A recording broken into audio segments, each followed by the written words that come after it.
Support for Carolina Business Review provided by Grant Thornton. Operating in more than 100 countries, our tax, audit, and advisory professionals specialize in helping companies unlock their growth potential. Blue Cross and Blue Shield of South Carolina, where healthcare is changing for the better. Find out how at ahealthysc.tv. And by Sunoco, a global manufacturer of consumer and industrial packaging products and provider of packaging services, with more than 300 operations in 35 countries. With 5.5 years of economic expansion now behind us, what looms large in front of us? What direction will this post-recovery economy track? And how much longer before we begin another slowdown? And how does the work being done in the North Carolina General Assembly and the South Carolina State House either help or hurt this momentum? Welcome again to the most widely watched source of Carolina business and public policy seen each week across both of our states. I'm Chris William, and it's hard to fake manufacturing activity. Either it's present or not. It can be a good gauge of progress. We will check in with two execs who know something about making things and what it says about the business at hand. And later on, joining us again, former mayor of Spartanburg, Bill Barnet. Major funding also by Novant Health, bringing you world-class technology, clinicians, and care when and where you need it. The Duke Endowment, a private foundation enriching communities in the Carolinas through higher education, healthcare, rural churches, and children's services. And by Blue Cross and Blue Shield of North Carolina. Who's responsible for rising healthcare costs? Join us and many others in a candid discussion at letstalkcost.com. On this week's edition of Carolina Business Review, Christopher Bernat, co-founder of Vapor Apparel, Phil Mintz, director of the North Carolina Manufacturing Extension Partnership, and special guest Bill Barnet, CEO of Barnet Development Corporation. And now, here's Chris William. Hello, welcome to our program. Chris, welcome back. Phil, good to have you here. Good. You know, wow. We were just talking before the broadcast here about the not just the level of activity in the Lowcountry, Chris, and what's going on in South Carolina, but Phil, just in general, manufacturing, exporting, a lot of positive activity. Is there a gray lining to this silver cloud that you're concerned about, that we've come so far in the last 5.5 years, or do you think we have yet more to go? Well, it's quite remarkable what has been happening in manufacturing. What we're seeing when we're talking to a lot of our small to mid-sized manufacturers is an interest in where do we go from here. You know, before the Great Recession, it was quite easy for them to figure out ways to make more things, more productivity, but now we have to move toward new innovations and new development. And so the slowdown could happen in terms of whether or not companies can reinvent themselves in ways that allow them to grow more faster. So do you get, not to interrupt you, Phil, but so do you get the sense that these companies, these manufacturing companies, small, medium, large, are willing to make the changes they need to be flexible enough to keep the manufacturing momentum going? Well, they want to, but in many cases they don't really know how. You know, before the Great Recession, there was plenty of orders to be had, but now it's where do I go from here? How do I expand my markets? And that's why you see a lot of the export activity going on now. Newer companies are getting involved in sending their products overseas for the very first time. Yeah. And Chris, I mean, what a great segue to bring you into it. You are a manufacturer. You had to ask these questions. You are a new textile manufacturer, if you will. Do all these things sound familiar to you, what Phil's been talking about? Yeah, I think that, innovation is always how manufacturing grows, or, in order to truly grow your market, grow your margin opportunity, you have to innovate. We've had unbelievable growth within our company, which is why we're moving forward with the facility in Union. But I do see it everywhere, and what I see in the Lowcountry in particular is not only manufacturing, but information technology companies that are very innovative, that are creating new value for their marketplaces. Well, let's go back to something Phil said. But how many manufacturers, you take out the IT companies that you're talking about relocating, but how many manufacturers are willing to go to the uncertainty of, all right, well now what do we do? How do we embrace technology to take us to the next level, as Phil was referring to? I think that's an individual leadership question. How did you guys do it? Maybe we're a little crazy.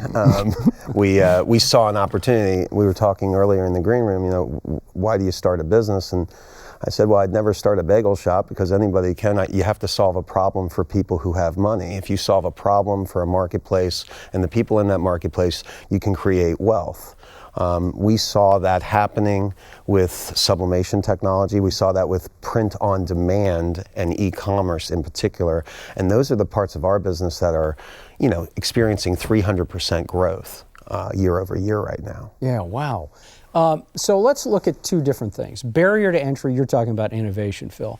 How challenging is the current legislative environment for you in North Carolina? When you look at the General Assembly, is that one of the big barriers? Is policy a barrier or not so much? What's your sense? I don't think not so much. I just think that the will to make changes that could be risky is difficult. You know, when it was really busy and we were just buying anything that we could not afford, it was great. Yeah. But now that there has to be some risk taking, or companies are really struggling to determine how much risk I'm going to take. Will I hire that new employee? Will I try this new thing? But the good news is that, you know, there are innovative businesses growing, like Chris's business, that are really, they come in understanding what those risk factors are and really able to manage that growth in a way that some of the longer standing companies have not been able to. Yeah, same question about policy though, Chris. In South Carolina, State House is in full, you know, they're working, they're in full momentum now. Is the policy helpful? Do you expect things that are coming out of this legislative session that maybe could be punitive or could help for you? I mean, I think South Carolina has done a pretty good job of making itself a business-friendly state. You know, there's things that you're always concerned about if you're in the technology business, manufacturing or IT software. You're worried about how strong is our connections to national networks, bandwidth. Everybody talks about our roads, and I must admit they could do some work on that. That's pretty obvious. The South Carolina Department of Commerce made it very easy for us to make our decision. They gave us incentives. They weren't easy to receive, and they're very detail-oriented in making sure we do what we said we would do. But I certainly feel like the government's been very proactive, at least from our vantage point. Yeah. One of the other issues, and you know, we're ticking through a whole bunch of things that we could go a lot deeper on, and I wish we could. Technical college system in South Carolina, it's called the community college system in North Carolina. How important has that been in this part of or this expansion in the business cycle? It's been very important in North Carolina. We have a strong commitment through the community colleges to help growing companies and new companies that come in through our local colleges. You know, when companies come in, training is very complete part of the incentive package that we are out there promoting with our recruiting. So the state has been very generous in supporting our community college system and also university system support for growing businesses. So what would you say to either education, community colleges or higher ed or even the public policy folks? What would you say that we could do better, that North Carolina could do better around that? Well, I just think that, you know, support more programs that drive innovation and technology development. You know, we do a great job of worker training around existing activity, but, you know, being more focused on the new innovations and the new approaches, risk ideas, technology development. I think just really make sure you do not reduce commitments in that level. And Chris, in about 30 seconds, South Carolina Technical College System, does that help you? Is that a big partner with you? Or Well, Ready SC, which is a great program, for the people in Union County, we've never felt so much support in helping us find the right people. And this is Union County, South Carolina. And they're connecting to the community colleges, and we have plans to get a deeper relationship. We also have a good working relationship with my alma mater. Clemson has a great work-study program, co-op, and has a great graphics program nationally ranked, and that's helped us out a lot too. Guys, thank you. Stay with us. We're going to bring our guest on here in just a second. Let me tick down a couple of the dialogues that we're very excited about coming up in the spring and heading into the summer. Really exciting things. Tim Arnold, who's the new president of Colonial Life out of Columbia, will be joining us. Also, Bob McNair. That name might not mean much to you unless you're from Rutherford County, North Carolina, or from the state of Texas. He owns the Houston Texans and is a North Carolina native. We'll have him on that program. UNC System President Tom Ross is coming up on this program. And what is promising to be a very interesting dialogue, both North and South Carolina DOT Secretaries Tony Tata and Janet Oakley will be here talking about transportation. John Skvarla, the new North Carolina Commerce Secretary, will be here, as well as the North Carolina Speaker of the House, Tim Moore, coming up later on this spring and summer. You know, the general consensus in the Palmetto State was and is that our guest could have been governor had he wanted to. Among many accolades, he was and virtually was a last-minute write-in candidate as Spartanburg's mayor and became mayor. He participates on boards like the South Carolina Textile Manufacturing Association, the Palmetto Business Forum, Duke Energy, the Duke Endowment, Spartanburg County Foundation, et cetera, et cetera. He's a well-respected member of the Carolinas. We welcome back the Honorable Bill Barnett. Mayor, welcome. Good to have you here. Delighted to be here. Thank you. Truly, Bill, it's nice to have you here, and you were offset listening to some of this dialogue. Bill, reflect on some of the conversation you've already heard about the level of economic activity when it comes to manufacturing and what you might be concerned about or what you're encouraged about. Well, I am encouraged. I think all of us have to stay very positive in the Carolinas if we're going to compete in a national and world arena. I'm excited about what the governor and the Commerce Department in South Carolina have done. I think landing Toray, expanding BMW, where would we be in the upstate of South Carolina without BMW? Boeing, some of the other terrific announcements that have been made are great. I think we have challenges. We seem to fight a lot politically in both Carolinas to a point where I think it becomes counterproductive. I think the roads, as have been mentioned. I worry a little bit about the dollar. I think that has not been mentioned. But with the euro dropping fast, it's going to make our exports a little bit more difficult to send around the world, and that's going to change things. A big positive for manufacturing in the United States and certainly in the Carolinas is the cost of energy.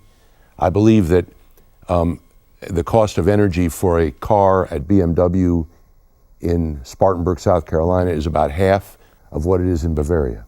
So that's a great thing for us, but it is going to make a lot of challenges. But I'm very optimistic about what's been done in the Carolinas, and I'm very hopeful for the people of South Carolina. You know, Bill, you make all those are good points, and you're involved with the Liberty Fellowship, which is really about leadership and bringing the next group up. And that's just, I think, one example of some of the things that you put a stake in the ground.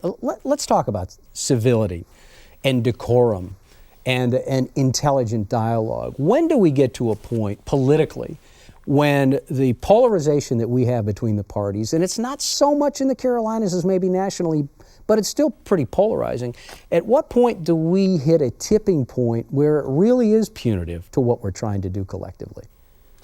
I'm not a sociologist, and I'm not here to tell everybody in the Carolinas what to do with their lives or how their values should be placed. But I do think we are all spending too much time beating each other up.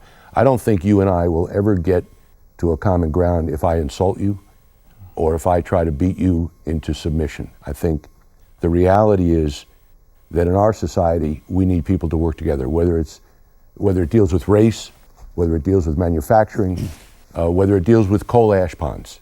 It's all about the reality that our world is a very complex environment. We're competing with societies around the globe. I just think it's time for us to worry a little bit about civility and worry a little bit about trying to help one another be successful. Mm-hmm. Phil, question?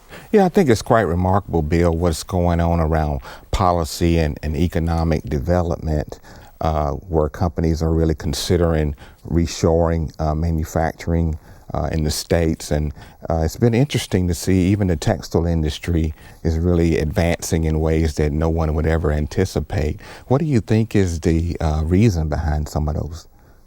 Well, we have a great manufacturing base in the United States, and we lost some of it to societies overseas that had low environmental requirements, that had low wages and so forth. Those are all changing in a world that's changing dramatically.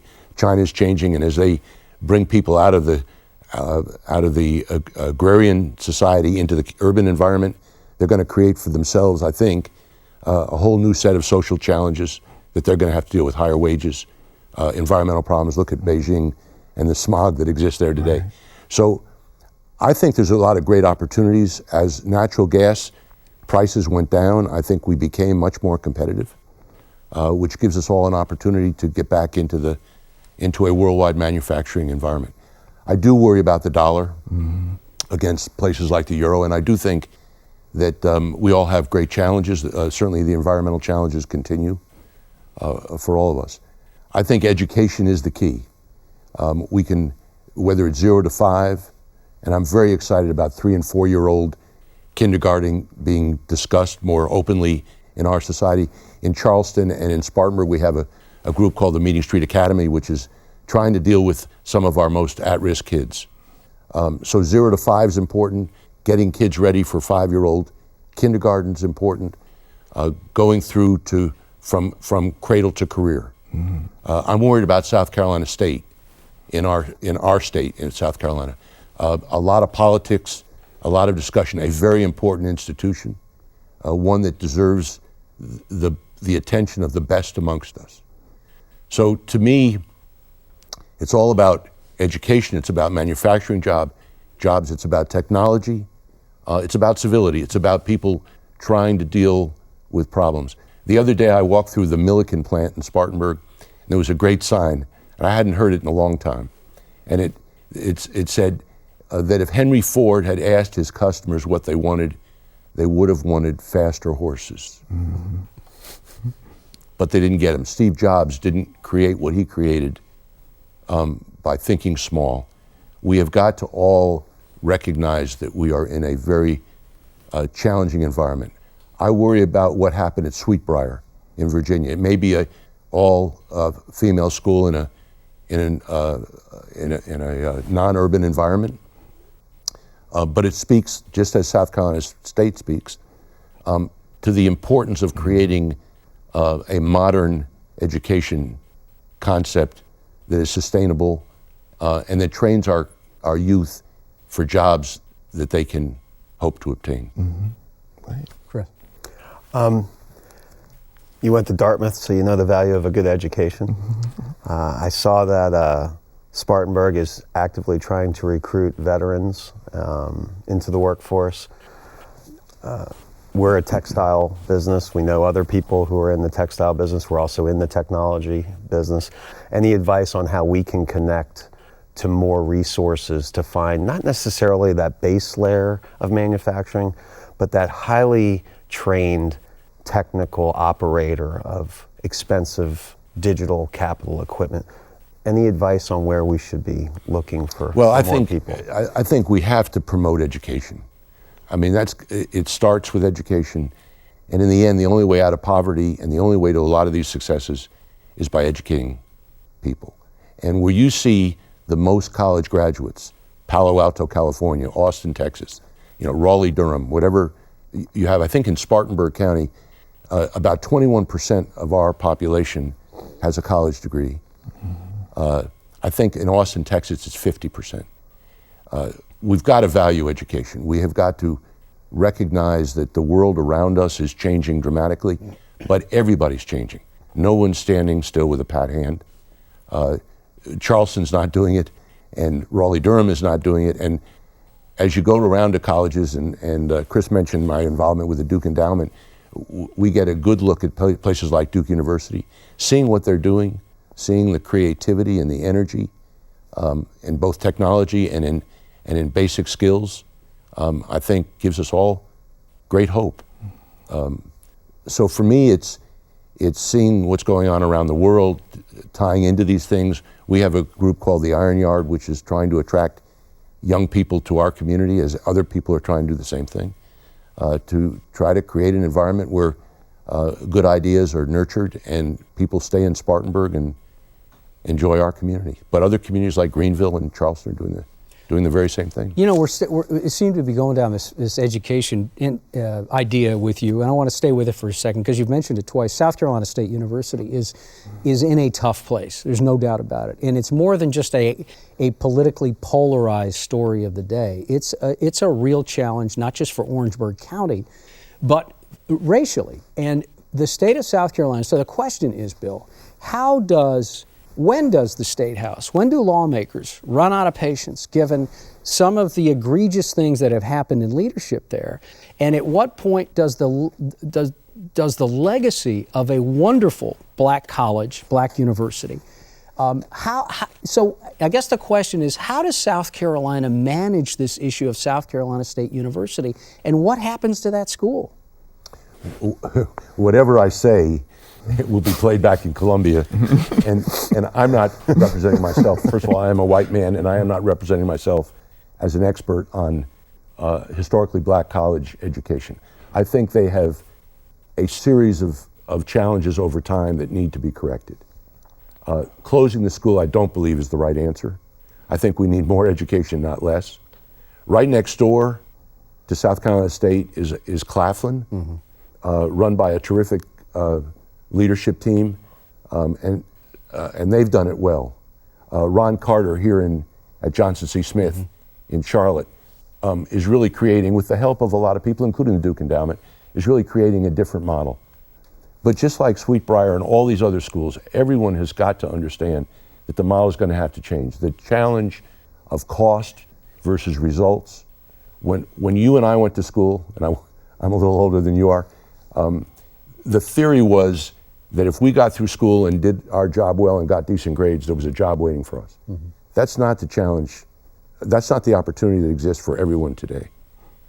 So I am not the person to tell you how to change South Carolina State, but if we go backwards with education, if we take more educational resources off the table, particularly for our African American residents, I think we take our state and our society back a big step.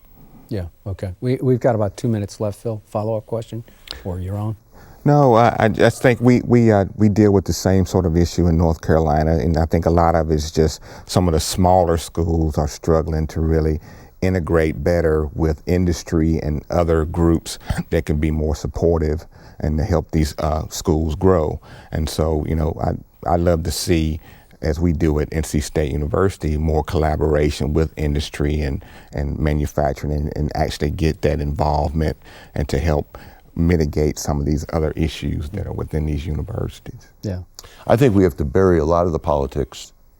And I do think that NC State, so again, I'm going way off into left field, NC State, Clemson, University of South Carolina, can all reach out and help some of these school models to change, but people have got to be willing to accept change and be willing to bury some of the old systems that no longer are competitive. People meaning school administrators? School administrators, resources. Boosters? Boosters. Where do we let all these things fail? And the answer is, we have the resources to make them successful. I would love to see people reach out of their comfort zone and try to figure out what it is that South Carolina State needs to be successful. We cannot let it fail. Yeah. That'll be the last word, and what a way to end it. Bill, thank you for being back on the program. Well, I'm honored to be here, and thank you for the opportunity and all you do for all of us by virtue of this terrific resource. Thank you. Honored to do it. And Chris, good to have you here. Thank you, sir. Best of luck in Union County, South Carolina, and Vapor Apparel. You guys, wow, what a model. You got it going on there, Chris. Congratulations. And Phil, good to have you on the program. Please come back. My pleasure. We'll love it. All right. Thank you for watching. And if you have any questions or comments, please It's not the most streamlined name, but go to carolinabusinessreview.org and let us know comments, and go to our Facebook page as well. Until next week, I'm Chris William. Hope your business is good and your weekend too. Good night. Major funding for Carolina Business Review was provided by the Duke Endowment, a private foundation enriching communities in the Carolinas through higher education, healthcare, rural churches, and children's services. Blue Cross and Blue Shield of North Carolina. Who's responsible for rising healthcare costs? Join us and many others in a candid discussion at letstalkcost.com. Grant Thornton. Operating in more than 100 countries, our tax, audit, and advisory professionals specialize in helping companies unlock their growth potential. Novant Health, bringing you world-class technology, clinicians, and care, when and where you need it. Sunoco, a global manufacturer of consumer and industrial packaging products and provider of packaging services, with more than 300 operations in 35 countries. Blue Cross and Blue Shield of South Carolina, where healthcare is changing for the better. Find out how at ahealthysc.tv. And by viewers like you. Thank you. Promotional consideration provided by Business North Carolina Magazine. For more information, visit carolinabusinessreview.org.